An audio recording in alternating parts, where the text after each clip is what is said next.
Support for this episode comes from the University of San Francisco's SWIG program in Jewish Studies and Social Justice, better known as JSSJ. The JSSJ graduate level certificate program in JEDI, Justice, Equity, Diversity, and Inclusion, empowers professionals with invaluable skills, tools, and resources to connect generations and ensure inclusive growth. Courses this fall include Israel, Palestine, and American Jewish Life, Generational Divides and Future Directions, Race, Racism, and Jews, and Binaries and Beyond, Justice, Gender, and the Future of Jewish Traditions. Secure your spot in fall classes and apply by August 5th. Go to usfca.edu/JEDI. This is Judaism Unbound, episode 442, Pushcart, Judaica. Welcome back, everyone. I'm Dan Liebenson. And I'm Lex Rofberg. And today we're going to be talking about Jewish stuff. Now you may say, but you're always talking about Jewish stuff on Judaism Unbound, aren't you? Well, that's true, but today we're talking about Jewish stuff, as in Jewish objects, Judaica. Our guest today is Ollie Schwartz, who's the founder of Pushcart Judaica, a digital Judaica shop.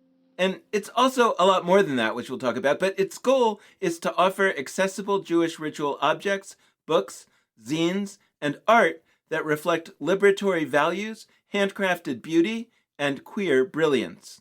We don't have any particular big announcements about upcoming Judaism Unbound programming this week, but I will say stay tuned, because announcements about our upcoming slate of pre-Rosh Hashanah mini-courses are coming up very soon. The high holidays are late this year.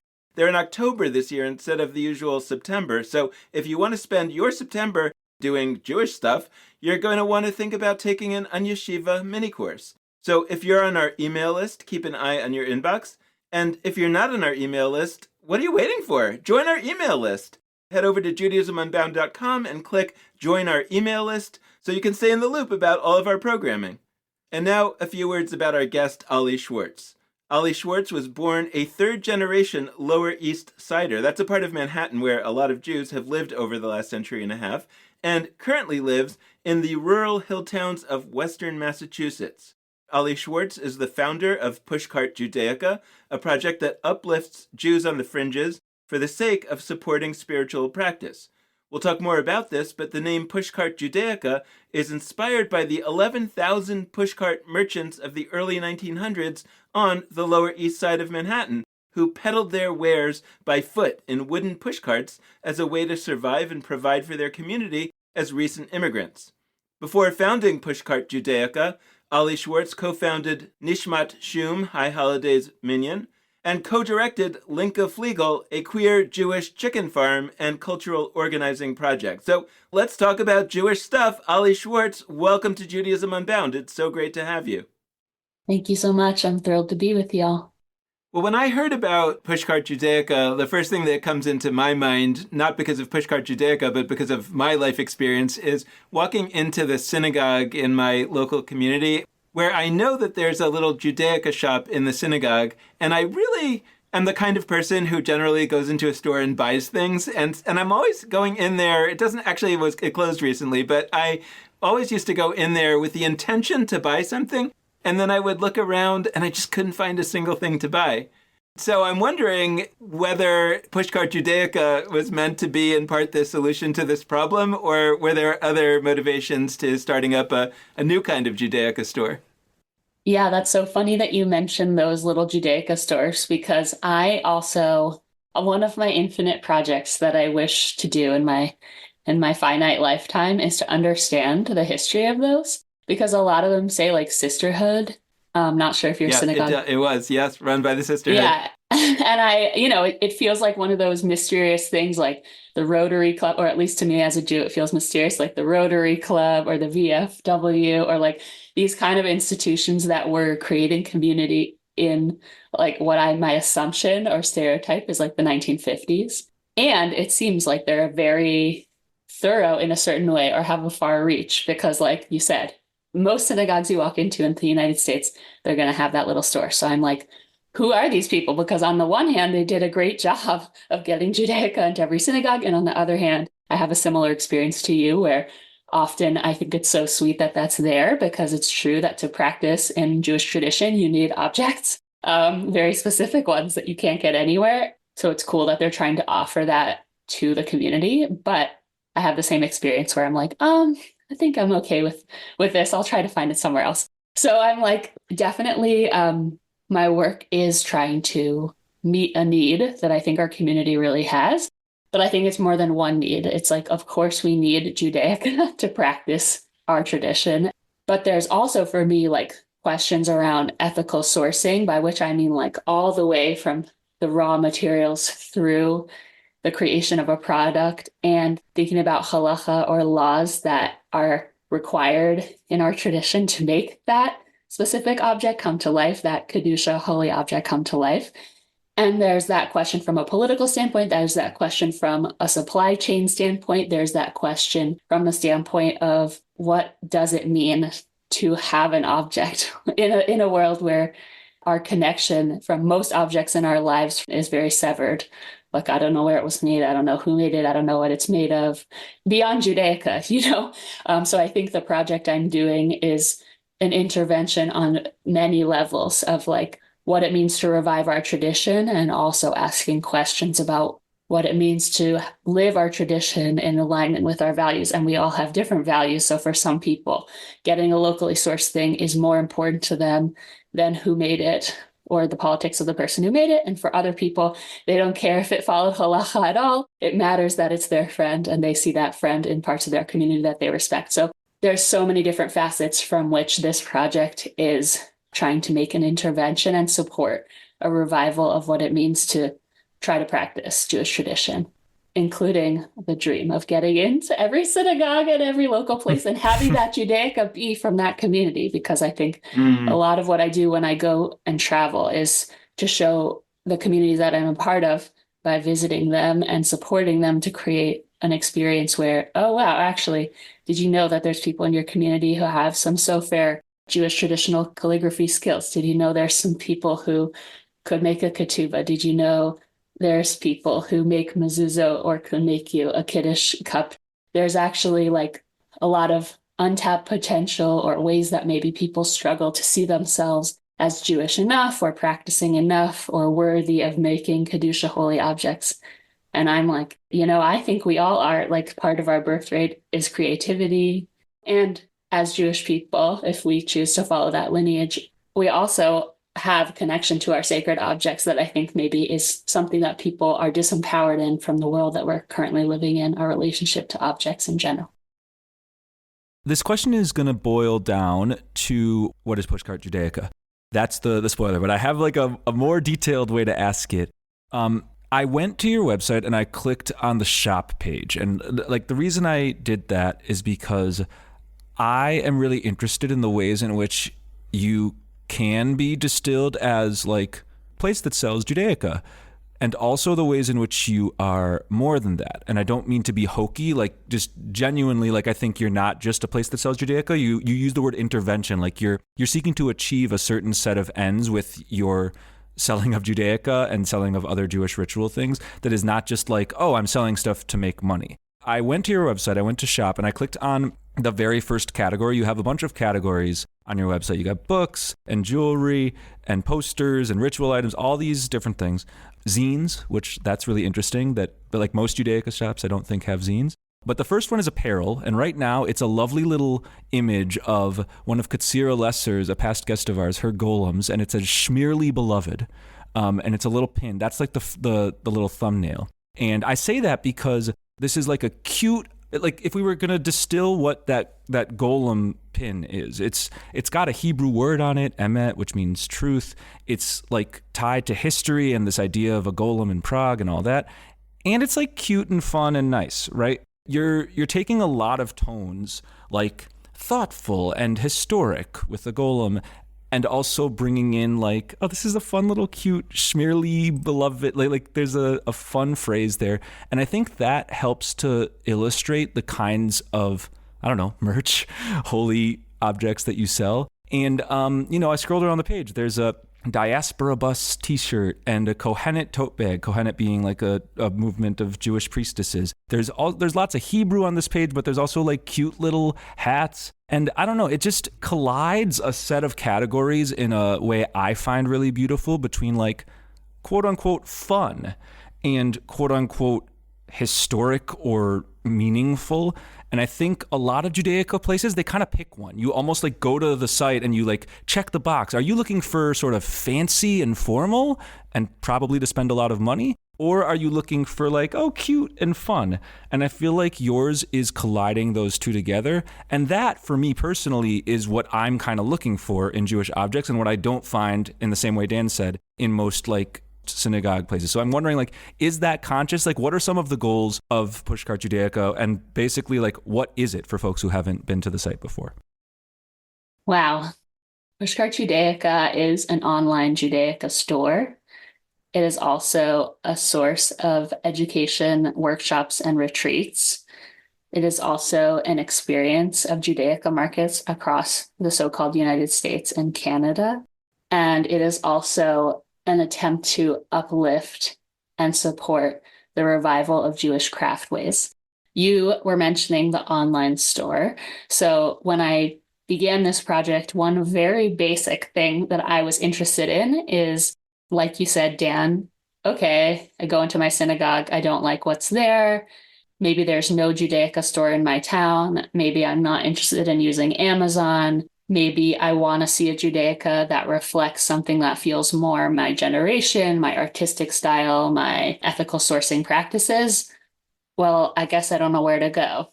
Maybe if you're like 30 or under and you like Instagram, you could plumb the seas of Instagram. Maybe if you like Googling, you could put some random words together and like know what words to put, like vegan, tefillin, egalitarian. But I don't assume that people know that those are words. You know, you might not be able to put those words together yourself. And I don't feel like you should have to be able to do that to get the or thing. Spell them the way that the search engine will catch. Like, that's actually a real problem. That's right. How do you spell tefillin? Well, like I definitely feel like I know each of those words, but yeah, putting them together is probably not something that would occur to me. That's right. And even like, is it T apostrophe F? Are there two L's? Like, how do you spell tefillin? It's not an English word. Same root as Teflon. No, it's not. Yeah. Well, maybe the vegan tefillin is. No, I can tell you that the vegan tefillin folks that I'm associated with, they actually make their straps out of grape byproduct, which is fascinating to me because that's like another holy source of the plant world in our tradition. So the store, it was like a really basic first step, or like kind of the keystone of what I'm hoping people can have access to, which is that you don't need to like have really great researching skills. You don't need to know deeply what the keyword search would be. You don't need to live in a place where there's a Judaica store, and you don't even need to know exactly, if you don't know what you're looking for. Or perhaps you're like, oh my gosh, I've really been dying for a mezuzah for my house that just like feels like it resonates with me. And so I'm like, well, people deserve a place where they can just get that answered. And the other side of that, like, I understand most of my work as a cultural reclamation, claiming, innovation, all those different words. Some would say we're not reclaiming, we're just claiming it's been there. Others would say there's a broken chain, we need to reinvent. There's many ways to think about where we are in this moment, or at any moment in Jewish time, around our cultural production or what Jewish culture means. But I was working at a project called Linkaflegal, and through that project, which was a 7-year project that I was part of for the latter half of the years, I was connected with so many amazing and brilliant cultural workers, people making Judaica, people writing songs and new melodies to liturgy, people thinking about botanical plants and their relationship to Judaism, like anything you could imagine. I feel like people pass through who are doing that. And hearing from those people, especially as that project drew to a close, that there wasn't a place for us as cultural workers to have our things supported and uplifted, like our physical wares, as well as like what it is that we offer. Like, okay, I make ketubas. Okay, I teach trope, cantillation for laning or reading and chanting from the Torah. Like, there wasn't a place where you could feel like you could put your stuff that you created and want to offer so badly, and other people could find it. So I think on both sides, this project is badly needed, that there are people who are brilliant, beautiful, but like, because of perhaps their identities, their politics, their socioeconomic class, or just institutional Judaism's hold on what it means to be Jewish in some ways, like there was nowhere for them to go. And I was like, what a loss, like what a shunda, honestly, like what a shame that like there's no place for these people to be found that's easy for others who may be just getting started, etc. So it was like on both sides, like I need this, I think was part of it. I was like, I need this to practice my tradition. And the people I was meeting in my life also needed it on both sides as creators and as people trying to practice and have a relationship that felt good to our tradition. I have so many questions about the store, and I also was intrigued by what you were saying about workshops and retreats and all of that. So let's maybe just start with the store, because I think that you're getting here, but I want to take it sort of one step further, which is this question of whether the right way to understand this is that there's already a lot of people out there that are creating Jewish objects, zines, ketubas, I mean, all kinds of things that are like, there are people out there creating, and there are people out there with needs, but they're not finding each other, and that's the primary thing here? Or is it that there isn't enough creation happening, and there isn't enough demand in the sense that people don't even know? Like, until I saw it on your website, I didn't even really think about whether there could be such a thing as vegan tefillin. I've actually started to, I mean, my relationship with tefillin it's not a close one, but as I've been thinking about it, the first thing was that my friend Jericho Vincent created a pair of tefillin that had, instead of the regular Torah verses, it has the verses from Torah Ta, which is this regendered Bible. And I thought, like, for the first time, I kind of felt like, oh, that's a tefillin that I would like to own. My wife would comment back and say, do you really need to own that? Do we really need that in the house? You're not really going to wear that. And she's probably right. But I had the feeling that if I was going to own a pair of tefillin, like, that's something that I would want. I'm like, where do you get that? And actually, I don't think you can get it. I think Jericho made it themselves and engaged somebody to be the scribe that made it. It would be amazing if there was a place where you could get that.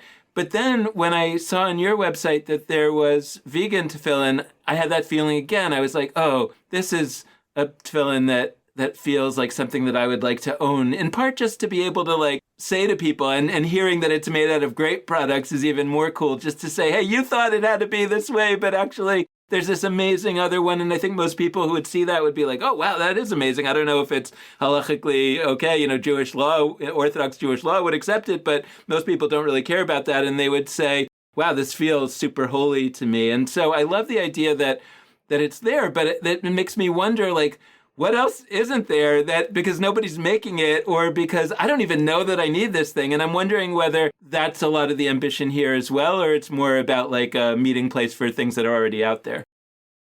Thank you for that question, Dan, because I think the question of, is it already here and we just need a place for people to find it and connect, or is it that we actually need support to make this movement of revival of Jewish craftways? I think the answer is both, that we need it and we also need to connect to each other. There's excitement there for, like, the fact that we have this wave of connecting to our tradition. And I think there's honestly a lot of grief too. Someone asks me, because it happens all the time in my Instagram inbox most often, hello, I'm looking for a mezuzah scroll. I'd like it to be made in the United States. I would love it to be made by a queer person or a woman. It's important to me that I get my products locally and made by people who I see reflected in my values or my identities. And so we had this question for 3 hours. What do I tell this person? What we came to after much discussion was like, Ollie, what you should say is, and now I'm like getting emotional. I'm like, I'm so sorry, but that thing doesn't exist right now. And here's some ways you could try to amend for that. You could print something on a piece of paper. It wouldn't be kosher. It would be made in the United States. Is that ethical enough for you? You could buy it from this man. He probably doesn't think that women should scribe Torahs, but okay, they can make mezuzahs, or okay, they can make a Megillat Esther scroll for Esther. He works in the United States. You could buy it from him.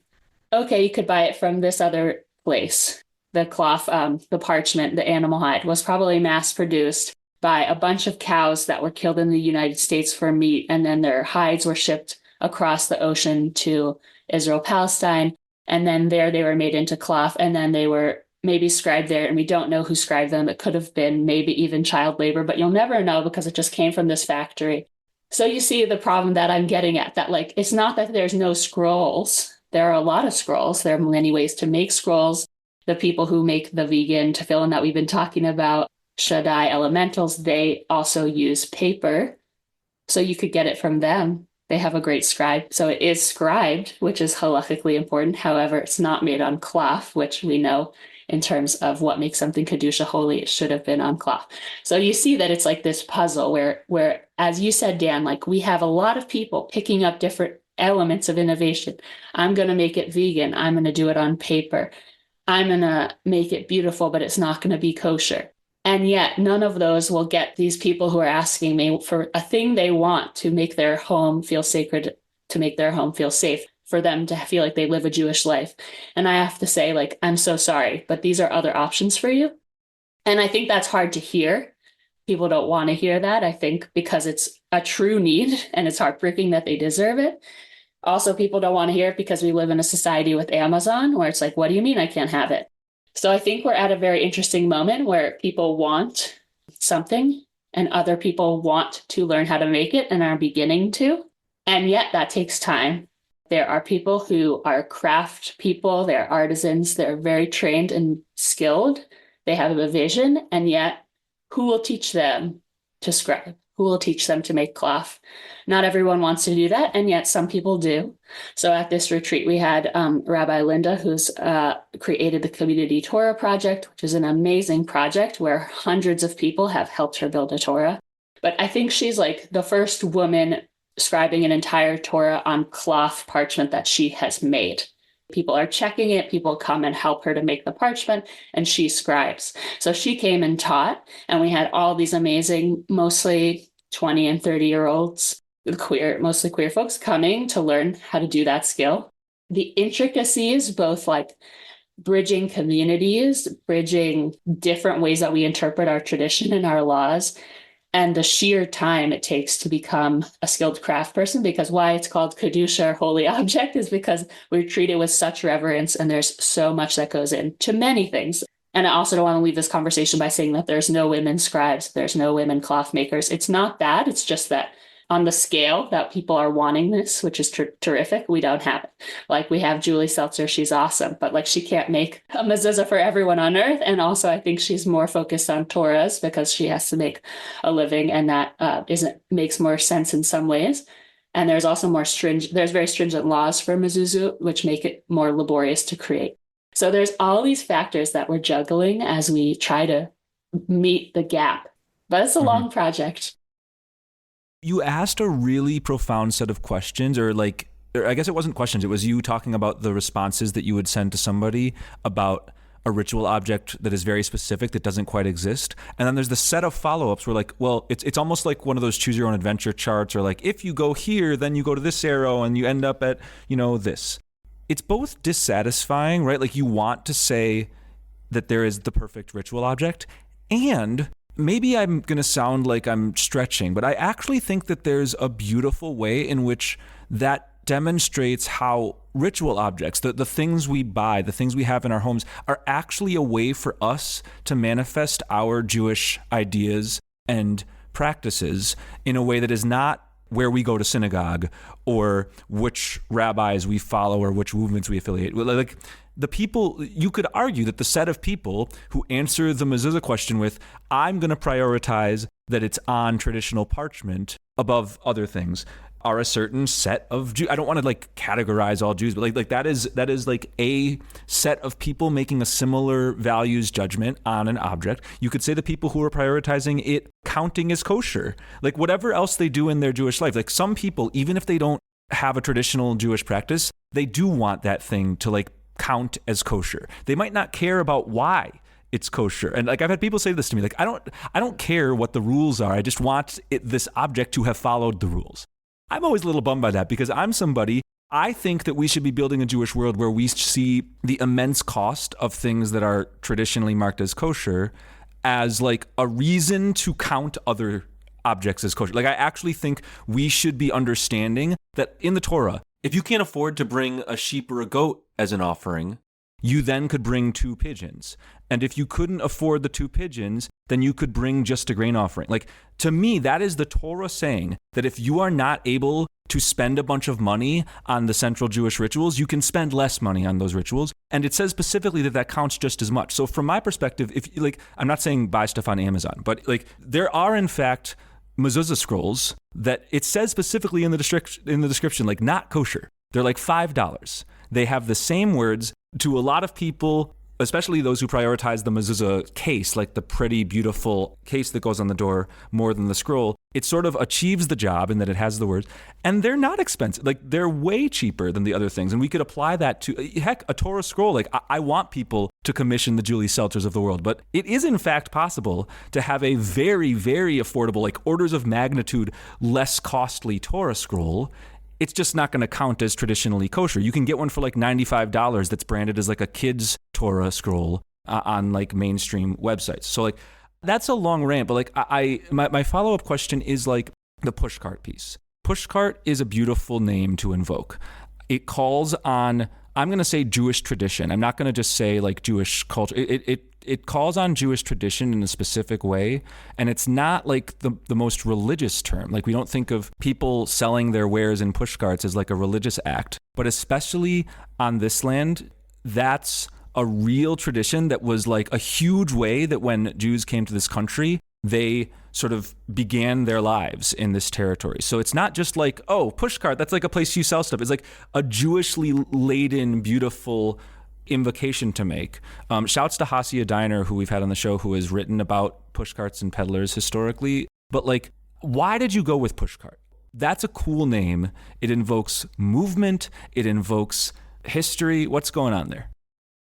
My own relationship to this name is that I wanted to create a name that was reflective of my own tradition and my own positionality, because though I support people from all different Jewish heritages when I'm uplifting the work of Judaica makers, I wanted to be honest about where I come from and that is actually an inspiration for my work. So I was like, who am I to do this?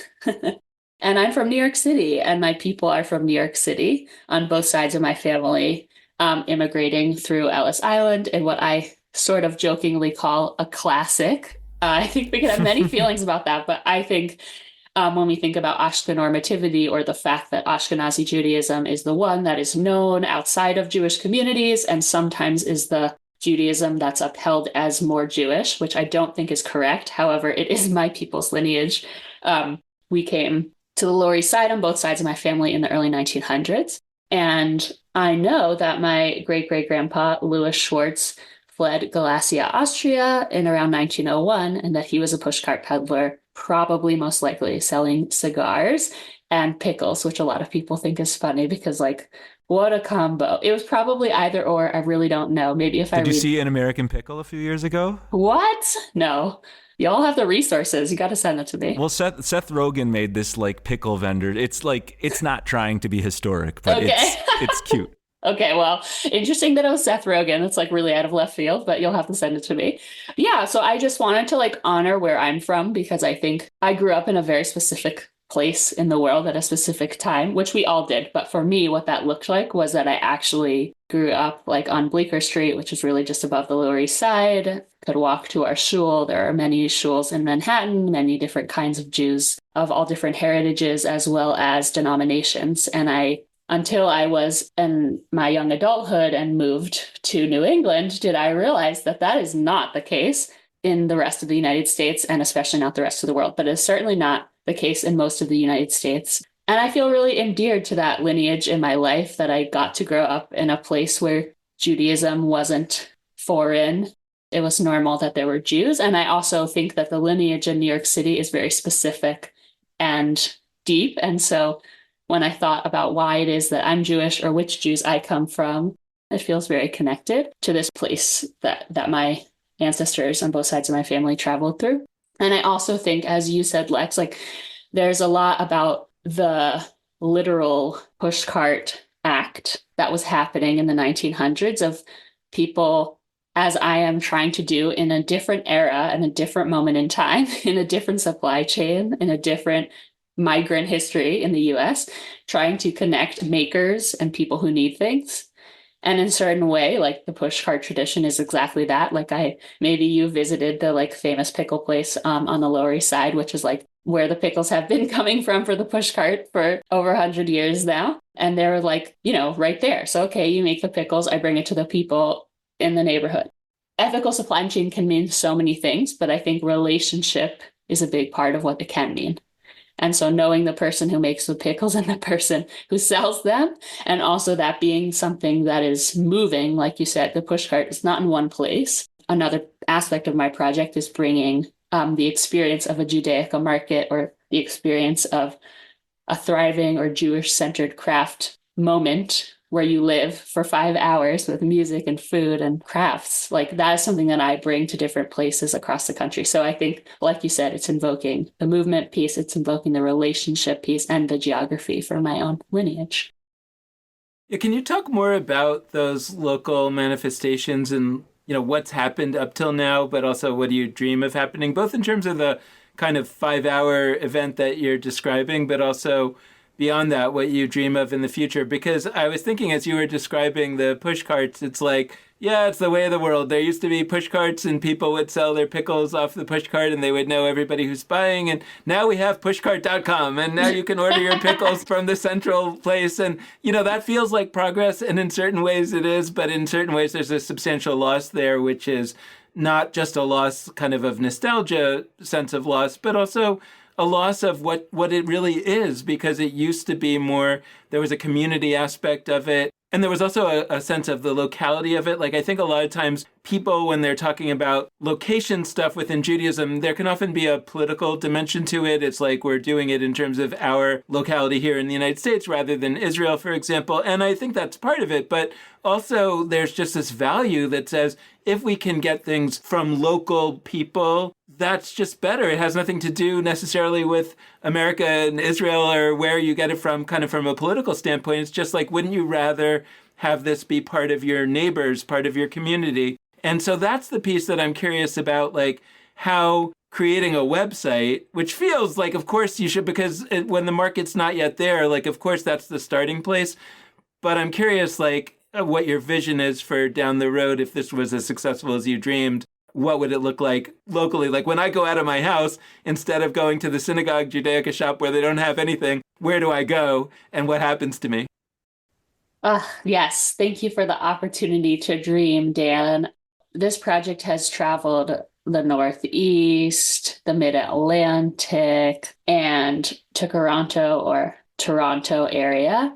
There are staple things that happen, such as Hanukkah markets that happen at this point, 3rd annual, hopefully, Baruch Hashem, knock on wood, in Toronto and where I live in Western Massachusetts on Nipmuc and Pecumtuck land. And those things have become something that I feel like my community relies on in the rhythm of, I wouldn't say that Hanukkah is a huge part of the Jewish year, but under American culture and capitalist culture, it is a time of year where our tradition emerges with the normative, Christian normative tradition.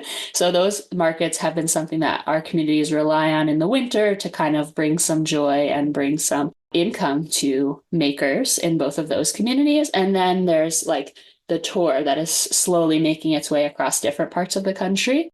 I will be traveling with my friend and collaborator, Molly Bagot, who's a musician, to the West Coast to do about 5 stops of a tour there. And that's really exciting for me because it's so far from my community. There have started to be some inspiration following some of the places I've visited where people now want to do more markets, which I think is really a testament to like you said, Dan, I didn't think of vegan tefillin, but now that I know it's there, of course. So I think a lot of places are like, you came and did a market. Okay, we want to do another. And I'm like, you have my blessing. Like, this is your community. I want you to have a thriving support of artists where you live. A lot of times for the first time, someone is saying, I'm an artist, but also I'm a Jew, which I think is an important connection that maybe without the market or without something spurring them, they might not take that leap. People have gone all different directions with the skills that they have and applying that to connecting to their Judaism. So that's been really cool. And I've work really hard to make the markets feel like a low barrier. Like, often something like a trade market is hundreds of dollars to apply to, but I would never do that because a lot of these folks are taking the risk and saying, what could it mean for me to take on this as part of my Jewish identity? So it's like a very community-centered Hamish event. Plenty of vendors. There's also music and Jewish food when I can, because to me, like in a certain way, we're recreating that energy of the pushcart markets that did exist, where there's roaming, there's lots happening, there's a celebratory energy, which I know can be challenging, especially in this moment in time when there's a lot of grief around Jews and what it means to be Jewish and what is happening for our people. We are talking about the relationship between people who make things and people who need them. It's like a deep relationship that allows people to support each other spiritually and financially, and also just to feel connected to one another. So I think the markets have been a source of like experience of what's possible. And even though I leave with connection to those vendors if they ever want to be part of the pushcart store. And that community leaves knowing, oh, these are people who do this. And I live in a Jewish community, whatever it may look like when that market disbands. Cutesy slogan for Pushcart Judaica that you can fully reject. You can't spell pushcart without art. Wow. Or putting the art in pushcart. Look, again, reject it. Okay. It's now in the air. Thank you. Thank you for those gifts. Yes. I do have non-cutesy other thoughts or questions. But the phrase is often used, of course, people of the book for Jews. And I'm always interested by that. And I think the goal of that is to convey something really powerful, which is that no matter where we've been in the world, there has been a kind of traveling homeland that is the book, like capital T, capital B, which is to say like the Torah, the Bible, etc. And that's a cool thought. And now, and even in the past, that doesn't actually encompass everyone. Not all Jews are waking up and in the morning and afternoon and evening relating to the book.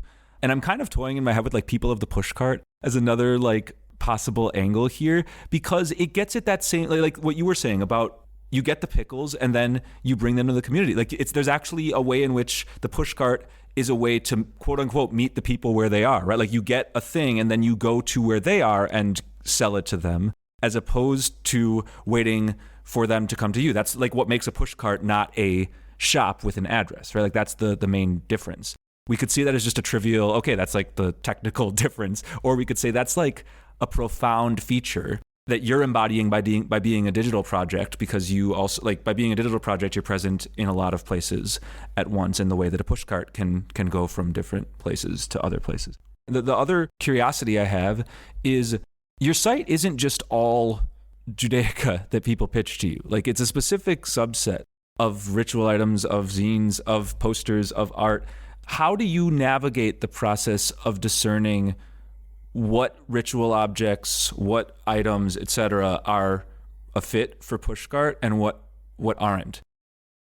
Thanks for those questions. Let's start with, as you said, people of the pushcart, which I've never thought of before. It feels a little audacious or edgy or something to claim that. But I think in my own words, or how I sometimes talk about what it means for Judaism to be beyond and also to be people of the book, quote unquote.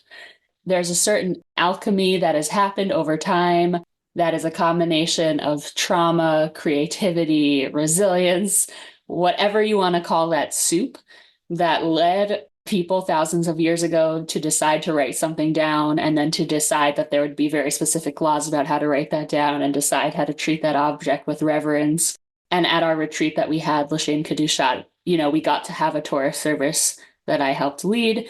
And it was a moment where we used the sacred ritual object that we were learning to make for 4 days. We used it in the service. And there was something there where it was just like taking all these laws, all this learning that takes so long, all these resources, getting the hides, finding the sofer, learning to scribe, and putting that in one object, and to then treat that object with reverence. There's something extremely beautiful about that. And I think that some combination of assimilation, US science, anti-religion has meant that people of the book shifted from just saying we have this very specific practice that our people wrote down and that we have a sacred object for, and we love that object and we love stories, to saying the only way you could be Jewish is if you learn to read Hebrew, you learn to chant from the Torah, and you follow all of its laws. Now, I don't think that we actually, all Jews believe that. Of course we don't. There are Jews doing many, many things, but there's a tension in our community that is created by this standard that I don't think anyone can meet. There's this certain bar that I believe many of us are carrying around as a weight that actually no one, even the most learned person today, could measure up to. And I feel so sad about that because I feel like that's a certain way that people of the book has kind of like been misconstrued, a combination, like I said, assimilation, I think anti-Semitism, like stereotypes about what Jews should care about, and living in American Christian culture. We've kind of lost this whole many other pieces of our tradition that I think the Kohenet Hebrew Priestess Institute and people who are interested in other modes of spiritual tending from being the most learned book-ish person. But what I'm kind of making an intervention in the Pushcart world, or this project specifically, is that actually art and creativity and creating our ritual objects is just as valid, is just as important. We, in fact, can't have a Torah if we don't have people to scribe it and make the cloth, right? There is a sort of erasing that happens behind the objects that we find at the synagogue that we use every day. In Hebrew school, we're like, okay, you should learn, people who go to Hebrew school, okay, you should learn to read from the Torah. But we don't care who made the Torah, where it came from.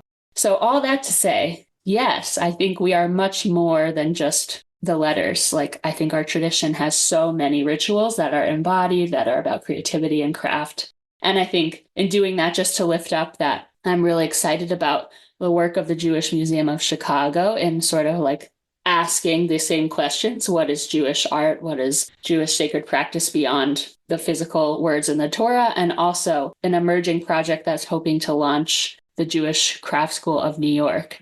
It's really special that they're not the only, but at this moment in time, there's a few emerging institutions, the Jewish Museum of Maryland as well, trying to ask these questions about what it means to be creative and to have creative practice. I'm trying to say there's actually a lot of people who I think are along with me in this vision that the arts is part of our tradition. And I don't want to at all say that I'm alone or the only one. I think actually this is a moment where we need many ways into our tradition, and people are finding craft and arts as a way in. And I think that is so beautiful and important. That's really beautiful. Just on the second front, can you talk to us a little bit about how you filter between the kinds of creators that are a great, amazing fit for Pushcart Judaica and the kinds that aren't? And I don't want to suggest that like everything that you don't feature you like hate, but just like how you discern between things that are really a perfect fit and you're going to post, the things that you can't quite because you're not a mega corporation yet, and the things that aren't a good fit. Great question. Please tap me on the shoulder, Lex. If I become a mega corporation, we're in trouble, because I don't know. That's going to be relational, or I'm sure ethical. I wouldn't be the only one tapping you on the shoulder. That's true. I hope that's true. I think that would definitely be true. But anyway, in answer to your question, I think discernment is very important and also challenging. Like we talked about, there's this gap in what people want and what people are able to make. So I think discernment of what makes sense to uplift is a precious thing in this moment. I would say that the primary thing that I'm thinking about is supporting people who are traditionally erased or not given a platform in United States Judaism. When I say that, I'm thinking about raised Orthodox people, off the derech people who actually hold a lot of knowledge, especially on the Jewish left, where people are excited about being Jewish, but actually perhaps never got the chance to learn things that take a lot of time to learn. So I always try to lift up people who are raised Orthodox as actually pillars of our community and the learning that we badly need to be able to practice. I'm also thinking about Jews of color, Sephardi, Mizrahi Jews, and Indigenous Jews who, as we know, this Ashkenormativity that we talked about, the prevalence of Ashkenazi Judaism as the only or the best Judaism, when you're learning how to lead services, when you're learning what it means to be a rabbi, like in all those spaces, there really isn't a lot of space for other cantorial practices, other ways that the Torah can look. Like literally, there's so many other beautiful scribing practices. There's ways that the Torah gets wrapped in many different traditions that we just do not see in U.S. schools. So I'm thinking about craftways that are truly under-resourced or not given a platform in our tradition because of like racism, assimilation, and Ashkenazi normativity. I'm thinking about disabled people, trans people, queer people who I think, many synagogues are really trying or think that they're making an effort in that direction. And I think they are, but I think it takes a long time to fill that gap. Queer communities, trans communities, disabled communities are really good at asking questions. They're really good at thinking about who's left out. They're really good at thinking about the political global moment in ways that I think a lot of synagogues are behind on, frankly. Those folks often get pushed out of, even when they try to become part of synagogues or institutions, their voices are often left to the side, or it's hard for them to be part of those institutions. So I'm thinking about those people. And then I think like the actual objects too is obviously important to me, what people need. And so one of my goals for this year is really growing the ritual section of the online store and my connections with artists. As we've talked about, the reason that section sometimes has less in it is actually because there's a gap in learning and we actually don't have some of the things that I would love to sell in the store. And also, I think there's certainly more that could be there. I think, Lex, you spoke to like price, financial barriers, and I think that's a real thing, especially in the communities I'm part of. So even though you may only need to purchase a set of tefillin one time, you may never have $500 whole dollars that you can give to that, which doesn't mean you don't want them or think they're worth $500. But I think that's a whole other conversation of showing people why it makes sense to charge money for things that people have made because they're not made in a mechanized way. So that's another part of the cultural work, is being like, actually, this is worth this much money. And I can show you why that makes sense actually to pay someone fair wages and to be able to give them the job of being an artisan as part of what they do with their life. But so ritual objects feels like an area that I'm really looking to grow. I also have books in the store. I love books, and the books are a huge part of people of the book, whatever. Most of these books are in English, actually. But books are a big part of like the culture building. There's memoirs in there. There's like books about what it means to be following the Jewish calendar, poetry. They're all united under like Jewish culture.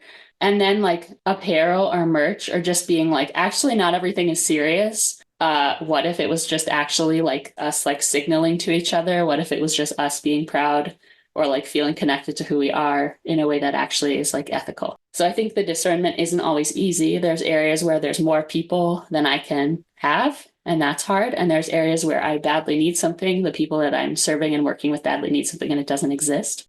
But my dream that Dan asked about that I never even got to share is like, yes, I would love this store to be so incredibly robust that any holiday, any Jewish moment in time, any Jewish occasion in someone's life, you could go to the store and know that you could get something there. At this moment in time, we're not there. I wish that we sold like ethically sourced burial shrouds for Hever Kadisha, which is like the process that ritual burial before people get buried in Jewish tradition. Like, I'm not there yet, But yes, I wish that like this place could be one that people come in and get what they need without feeling like there are holes in that.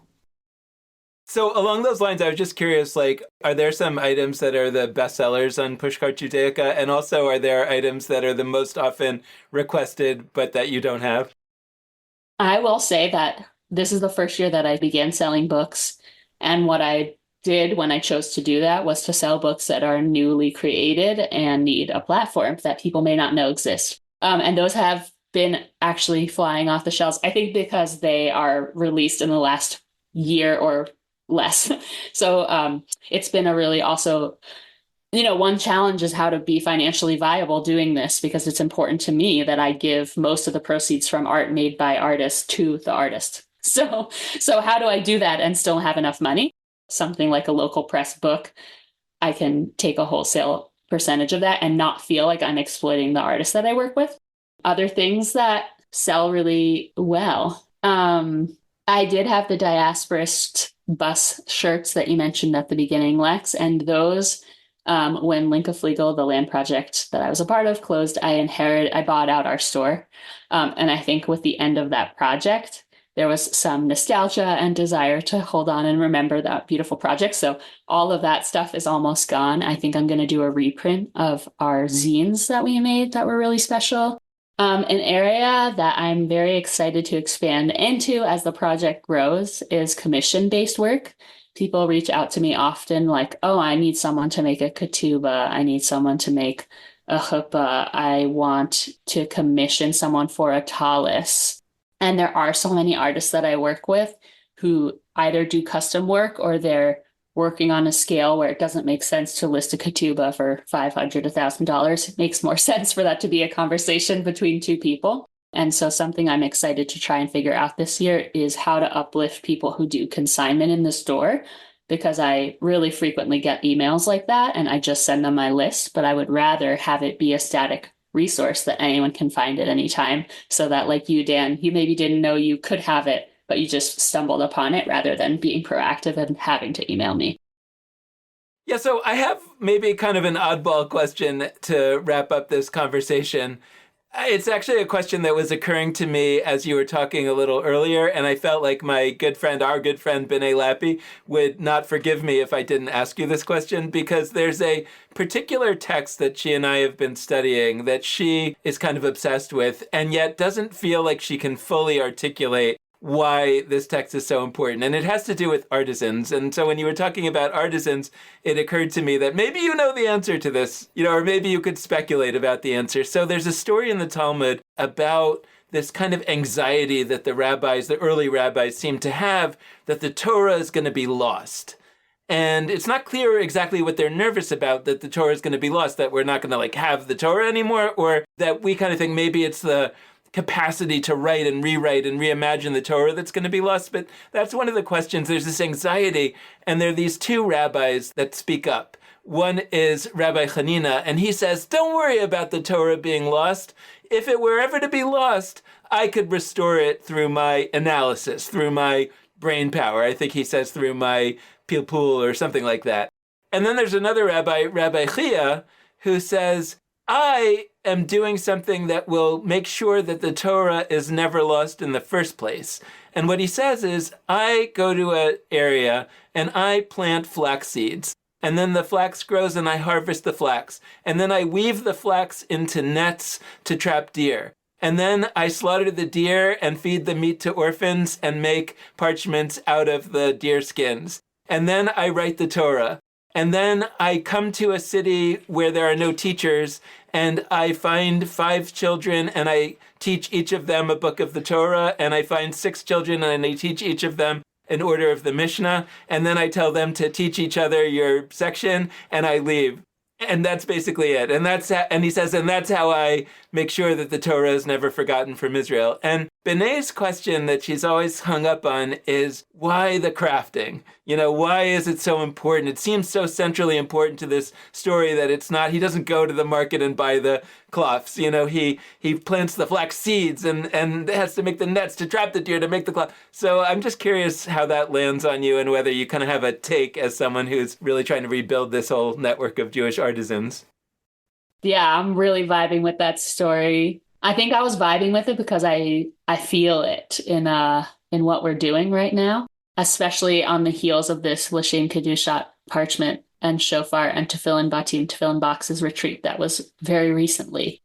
Even though it's written down and then you do this and you have to do it like this, reverse engineering it is not the same thing as being taught in relationship to someone who learned it from someone who learned it from someone who learned it from someone. Reverse engineering is a term that my new colleague, Yonatan Reaches, who creates tefillin batim boxes from roadkill, the boxes that tefillin go in, is how he talks about his process. And he's made only a few. And that process takes almost a year. But because of the ways that the information travels and the roadblocks between makers in Israel and the United States and the roadblocks between people of different sects of Judaism protecting knowledge, he has no one to learn from.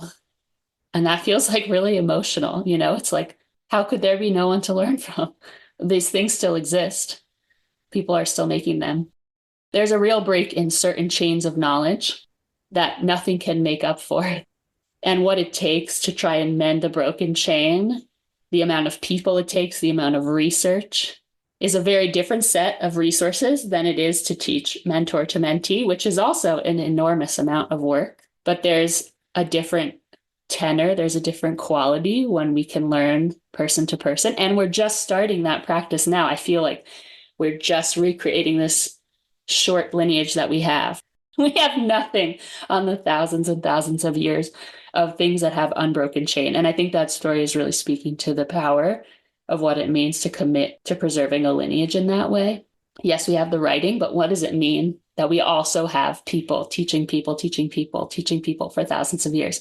Yes, that's what I'm trying to preserve and pass on to people who don't have access to it. And in some cases, truly recreating or mending a broken chain. So I'm really feeling that story.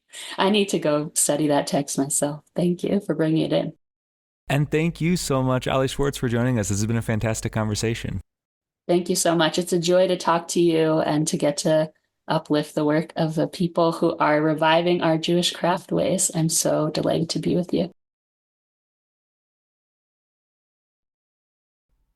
And thanks so much to all of you out there for listening. We hope you've enjoyed this conversation, and we hope that you'll tune in again in the future. Before we plug all the different ways that you can be in touch with us at Judaism Unbound, we want to encourage you to be in touch or, order things from Pushcart Judaica. And their website is pushcartjudaica.com. And we really encourage you to go there. Check out their inventory of amazing Judaica and other merch. You won't want to miss it. And in terms of us, you can be in touch in a wide variety of ways. First, there's our Facebook, Twitter, and Instagram. All of those are at Judaism Unbound for our handles. Second, there's our website, JudaismUnbound.com, where you can find show notes for this episode, all our other episodes, and a wide variety of other resources and goodies. You can also email us at dan@JudaismUnbound.com or lex@JudaismUnbound.com. And we really appreciate it when you are able to support us financially with a gift of any amount at JudaismUnbound.com/donate on either a monthly recurring basis or a one-time gift. So thank you so much for listening. And with that, this has been Judaism Unbound.